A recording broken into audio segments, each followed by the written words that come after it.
In today's video, I'm going to teach you how to change the volume in BandLab. We'll start in your browser. Head to BandLab's website so we can work inside the studio. Once the page loads, look for the Login button at the top. Click it to sign in to your account. On the Sign In page, choose the option to continue with Google. Select your Google account, then confirm by clicking Continue. After a moment, you'll be brought back into BandLab, signed in and ready to go. From here, open your library. This is where all your projects live. Find the project you want to edit and open it. On the project page, look for the Studio button and click it. That launches the BandLab Studio, which is the workspace where you can see your tracks, regions, and editing tools.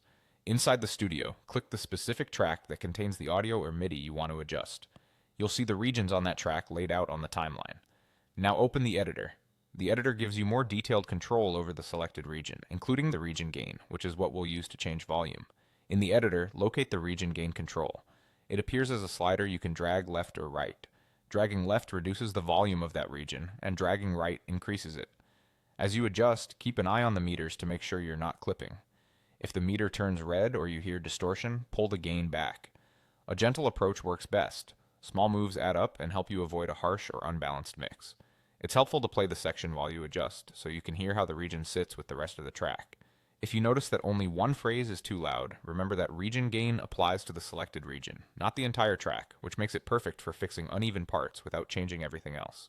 If you need consistent loudness across multiple regions, repeat the same adjustment on those regions for a cohesive result. As you dial things in, aim for clarity and headroom.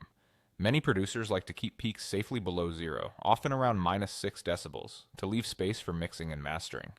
BandLab saves changes automatically, so once the region sounds right in context, you're set. You can continue editing other regions or press play from different parts of the timeline to confirm everything blends smoothly. And that's it. You've adjusted the volume in BandLab by changing the region gain quickly and precisely right inside the editor.